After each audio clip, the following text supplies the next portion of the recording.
The story unfolds like a classic real-life haunting, blending elements of history, music, and the supernatural. It begins with the passing of Cissy Houston, a gospel legend, and the sale of her longtime Newark home to a young couple, Michael and Sarah Thompson. They move in, drawn by the house's history, but unaware of the eerie events that will soon unfold. At first, the signs are subtle doors creaking open, a faint humming in the hallways, and the unmistakable scent of Cissy's favorite perfume, white diamonds. These occurrences intensify, prompting the Thompsons to dig into the home's past. They learn that Cissy herself believed in spiritual signs, often feeling Whitney's presence in the house. Now, it seems Cissy's own spirit lingers. Rather than fearing the hauntings, the Thompsons embrace them. They preserve Cissy's personal music studio, keeping her piano and memorabilia intact, and even hold small community gatherings in her honor. The house becomes a living tribute to her legacy, where music and memory intertwine. The story is not just about ghosts, it's about love, legacy, and the idea that some souls remain bound to the places they cherished most. The haunting is not sinister, but rather a gentle reminder that Cissy Houston's presence, much like her music, refuses to fade away. The first time Sarah smelled the perfume, she was alone in the house, unpacking a box of books in the small study near the front window. The day was gray, the kind of dull, overcast sky that made everything outside look like an old photograph. She had just placed a heavy leather-bound edition of The Souls of Black Folk on the shelf when the scent drifted past her soft, floral, unmistakably vintage. She turned, expecting to see Michael standing in the doorway, but the house was silent. The air was still. The faint hum of a distant car horn trailed through the window, but inside, nothing moved. She stepped out into the hallway, peering into the dimly lit corridors of their new home. The perfume lingered, as if someone had just walked by. It wasn't overpowering, nor was it sickly sweet. It was warm, familiar, comforting like a memory unfolding in real time. Sarah took a slow breath, trying to rationalize it. Maybe it was the scent of the house itself, something woven into the walls over decades. Old wooden floors, aged wallpaper, traces of a life once lived. She shook her head and returned to her books, pushing the moment aside as an odd but explainable phenomenon. But then it happened again, and again. At night, as she lay in bed next to Michael, she would hear the sound of faint humming drifting through the house. Not a radio, not a street noise, something softer, more intimate. A voice. The first time she heard it, she wasn't entirely awake. That twilight space between dreaming and consciousness made it easy to dismiss.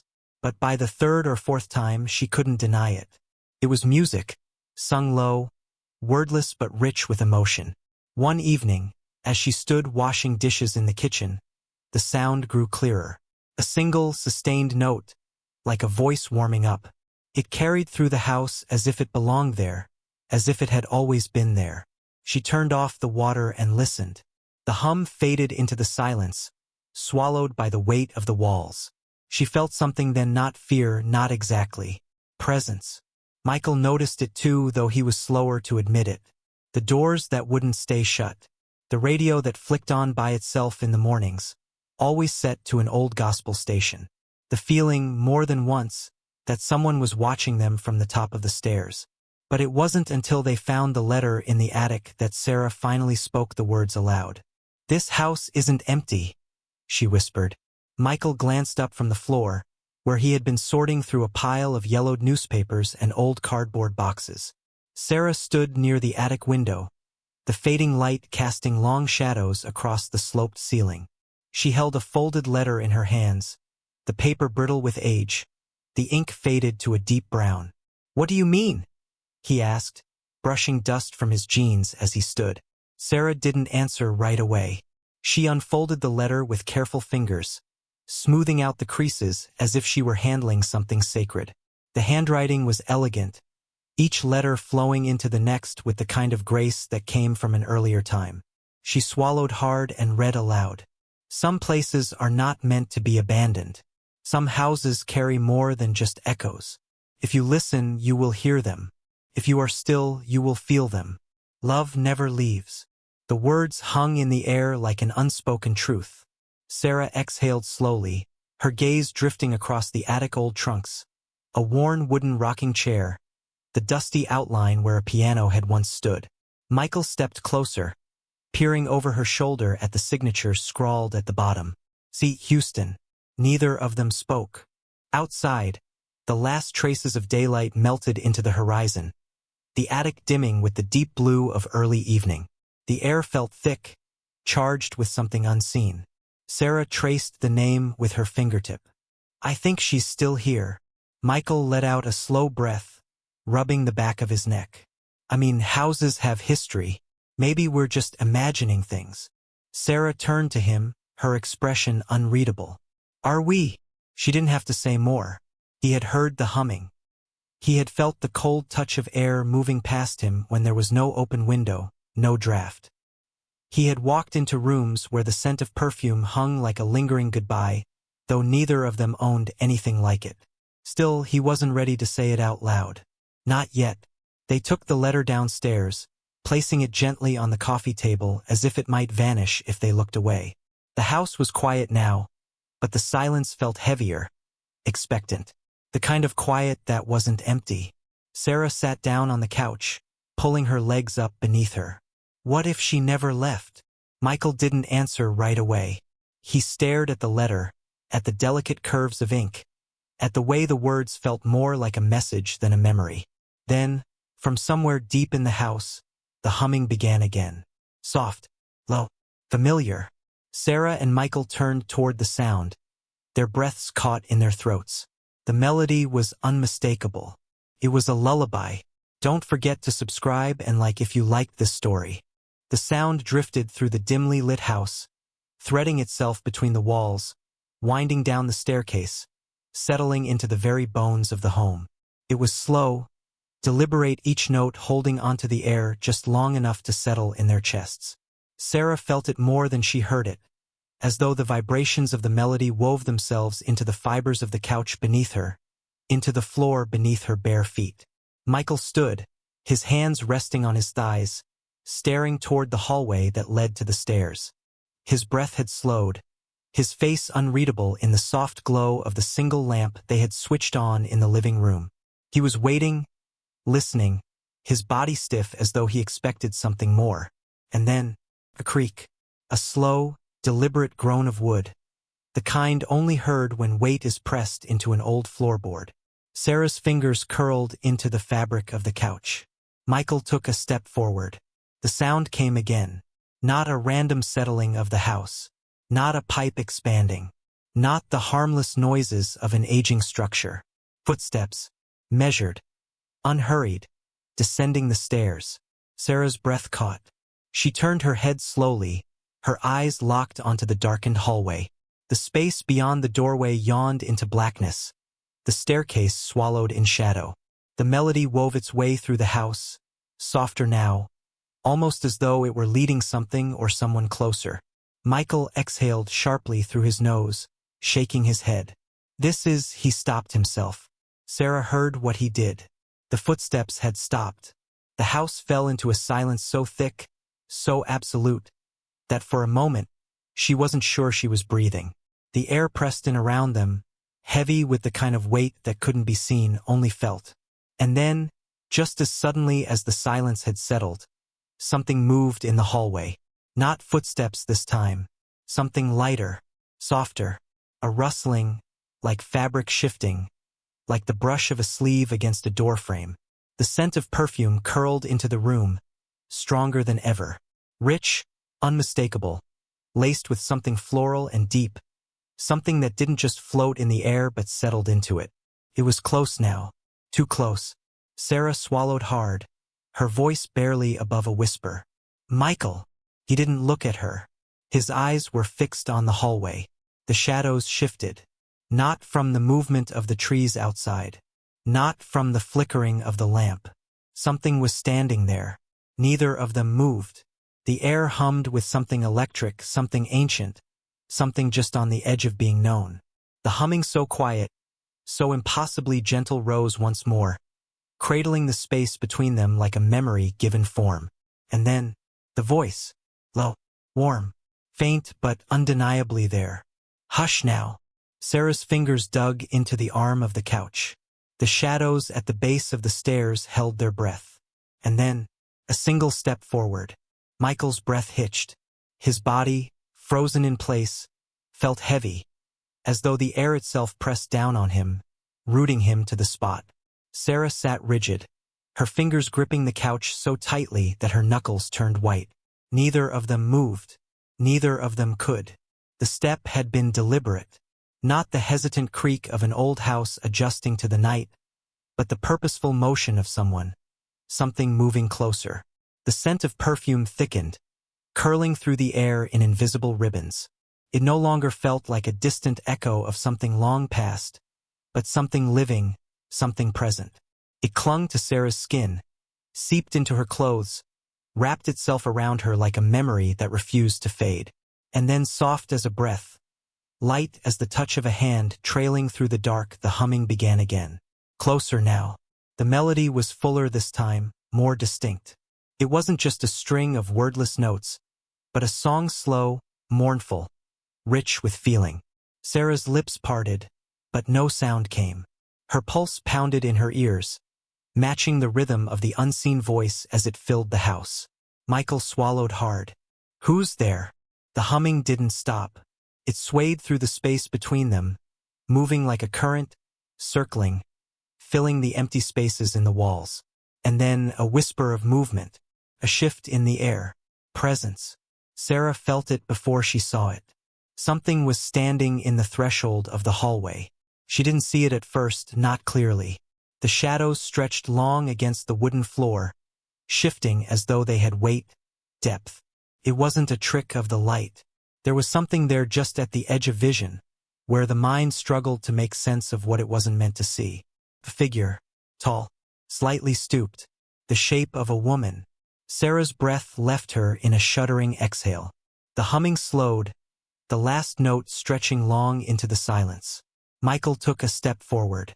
Wait, Sarah whispered, her hand reaching out to him, but he didn't stop. His voice was quiet, unsure. Cissy. The name hung in the air like an invocation. And then, the figure moved. Not rushed, not threatening, just there. Sarah's heart slammed against her ribs. The figure was still cloaked in shadow, but something about it felt right. Not safe, not exactly, but not hostile either. Then, as if responding to Michael's voice, the perfume thickened again. The floral notes wrapped around them, grounding them in something real, something tangible. Michael let out a slow, shaky breath. Sarah's fingers trembled in her lap.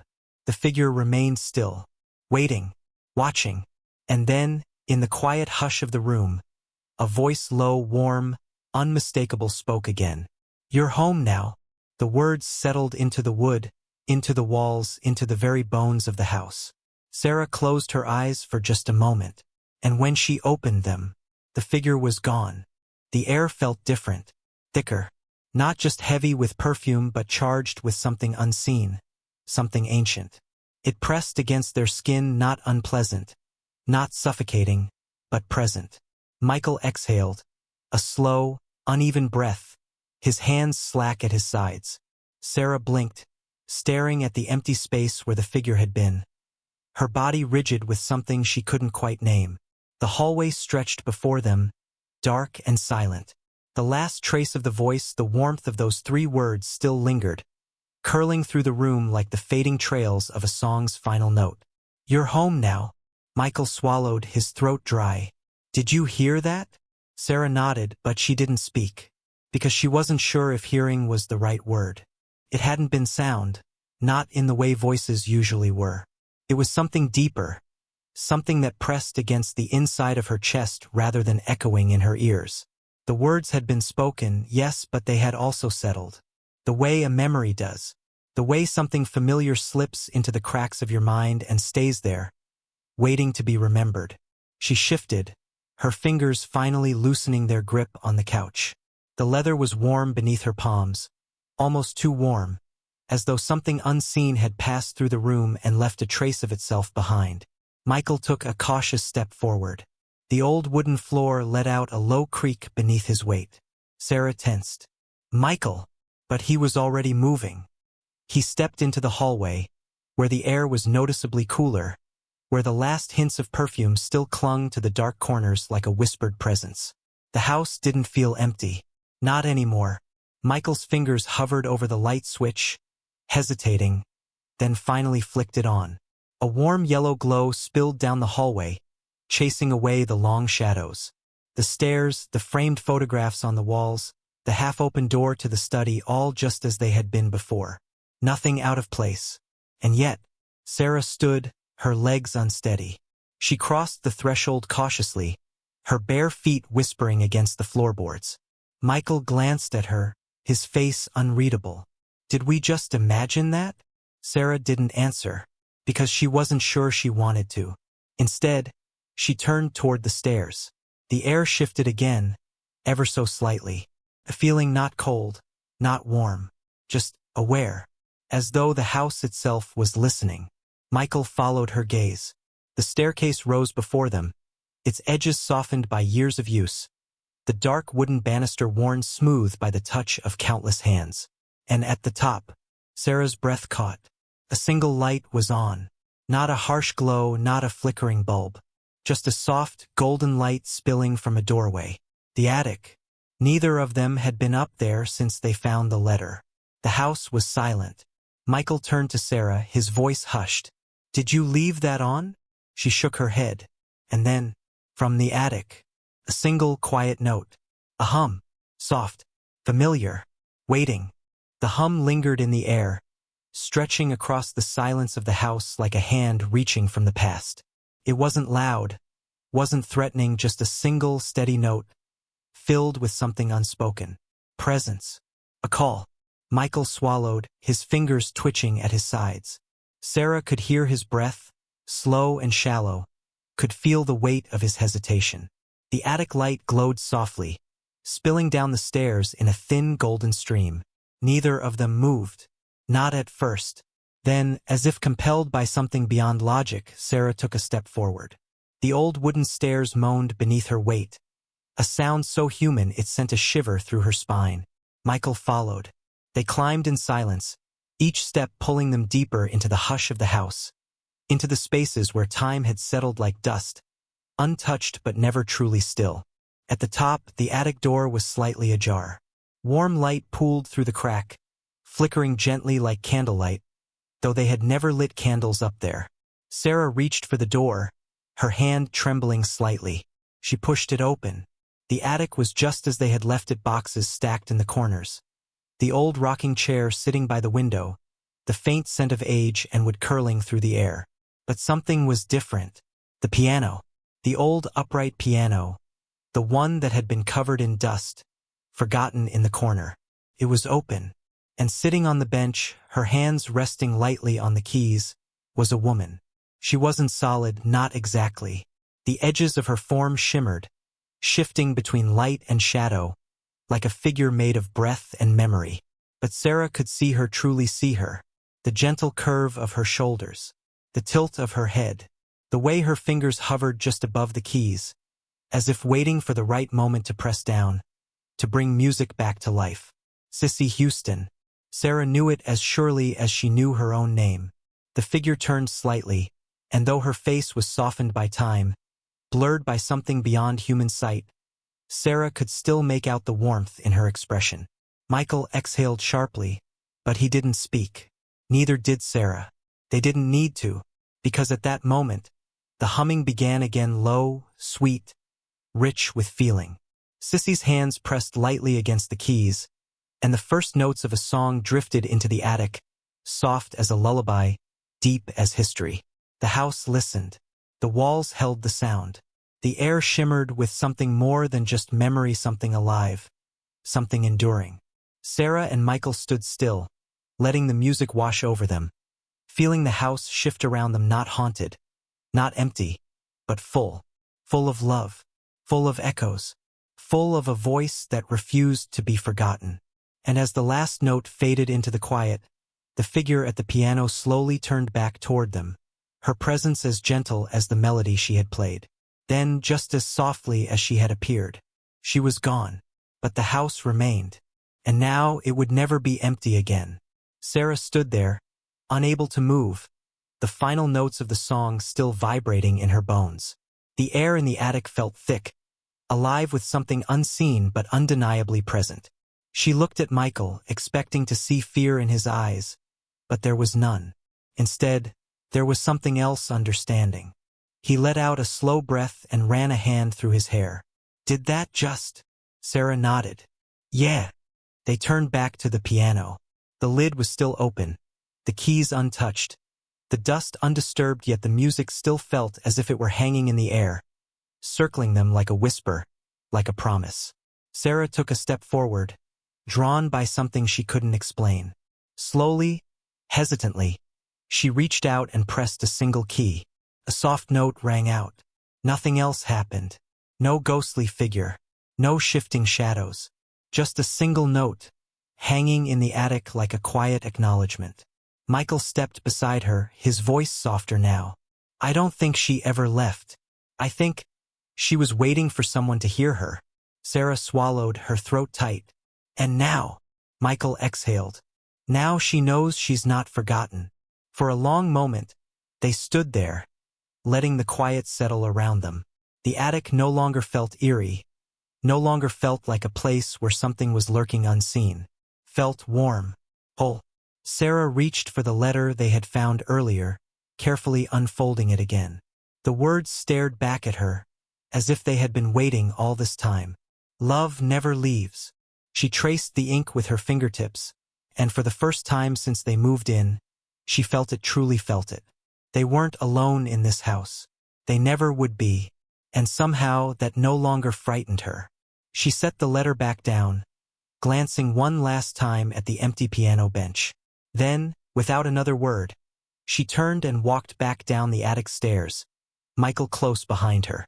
As they stepped into the hallway, a final whisper of perfume followed them, fading gently into the walls. The house had always been full of music, and now it always would be. Don't forget to subscribe and like if you liked this story.